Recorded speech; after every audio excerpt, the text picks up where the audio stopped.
Assalamu alaikum, bienvenue à Malsansi, Diam hamady hounare, légal Maboube.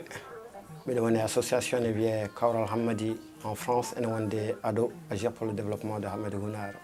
Et dans balle ko ledde de ganda en mbawi yaade centre de santé kadi wadi ledde en mbawi yaade to wiete poste de santé woni dispensaire. Won ledde en ganduda non den ko fay ko wiete bloc opératoire kala ko fay opération kadi ko chirurgien ko dum kutorto dum kadi fay Wourossogui quoi woni hôpital régional mo Wourossogui e dum ko kawral hamady mo France woni ressortissant gondi France di tan yan ko bonbe France be ko kambe kebi odon don hono min jarno en hono monsieur Abdoulaye Ndiaye ganna woni sababu e ha don heba donc en wonde président woni hono Mamadou Sokam e nderi men darde tinde kadi ha dum way hebede ko valeur estimée à entre 12 millions et 10 millions de francs CFA woni ballangal dum ko haydara e golle kawral hamady hounare kawral hamady hounare wadi lycée mo ganna jar 265 millions kala hunar naaji gondo France wadi hen jungu mun dum ko seede e golle kawral wadani visé tan hamady hounare enen ken futonkobe kala ko mbawden wadde futonkobe en kannata dum tan e koye meden en jagnat dum ha yaaji ça dépend e ballal ngal no way e no holno hebira e holto wayi nafti ko dum woni important e mbay hebde ballal taw peut-être wona hunar do nafat nafoyr ko wawnde wala nafoya Wourossogui wala nafoya Matam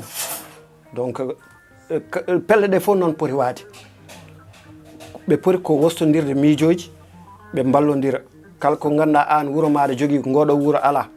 wade e ngon wuro se badiri non tan fuuta yarad yeso donc en puddi tan kono en heddi ha heewi population ngaji no gurdirni e no leydel de jarni en ngakkan ne heewi parce que do tan juddu sada addoyo juddu mairie e en wawi nyalomo fo nyalla ton pour juddu gor jaha nyalla ton ko ganda e leydel de biida de leydel bamtidde sa darim e 5 minutes be pewnama jaha hajuma donc c'est-à-dire ko yimbe pour jewrade koye mudumen d'abord holno gollirta njaba gollani no poti gollirde leydi ndi fewnire tafte ndido leydi foti ko taftede ko jonjone garami nde mi gummim ko Golf Sud mbiɗa ara galle maɗa lawol talibou besgol ko ɗo syndicat ɗo awa ɓennude te toɓani tawa ɓennude ko gasɗe tali o ko boni ha boni dans les années 2000 oɗo tali ko tali kespul wonno hande tali o boni ha boni c'est-à-dire à la suivi te yimɓe mbawa wurdirde noon tan wawa gasde yimɓe mbawa wurdirde noon non pelle de nen daari enen mbaɗa ko mbawi ko pelle ɗe nen mbaɗa ko mbawi ko heddoro noon ko hankkadi kala biɗen wawi ardade ndiɗo leydi yo jogo leydi ndi joggal peewal ngal yo jogo ɗum no foti jogorade ɗum ni wona tan population ne acca tan ene ande hoore mun quoi mais anda holno mbiranmi ɗum ni quoi mais sa yi tan no yimɓe jarata ni e situation ngaji aɗa andi yimɓe goto foof ƴewata ko no wurdiri foof alors que leyɗele ɗe mbiyatnoɗa ne ɓamtiɗe ɗen goto foof leyɗele ɗe ɗon haɗe koɓe puɗɗoro foof ko ƴewde yimɓe noɓe mbaɗiri ha no yimɓe mabɓe goniri e jaam no gurdiri taw ala corruption ala nguy ala fenade eyyi ɗo noon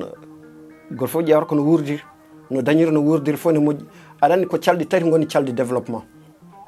calɗi tati ɗi ko reedu hewndu ko jangde éducation ko santé te ɗum timmani e leydi men ndi ɗeɗo gueɗe tati ɗe limtanmami ɗo ɗe soit timmo e ndiɗo leydi ma mbi noon kaari waɗi ɗum kono mina amin gandi somin kala haala Allah sa yi leydi ndi no ɗi tournirta ni aɗa andi ɗum timmani changement min mi yani changement e hamady hounare jeere ko dari agro business mo banno caggal o pour transformation pour wade stockage de nourriture légumen ko e non ko dari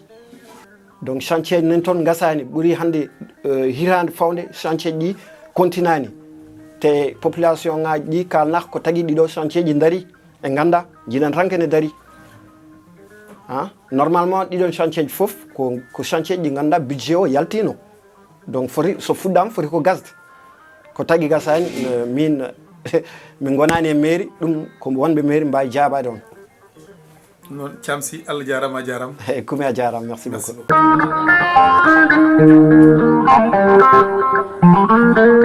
Merci.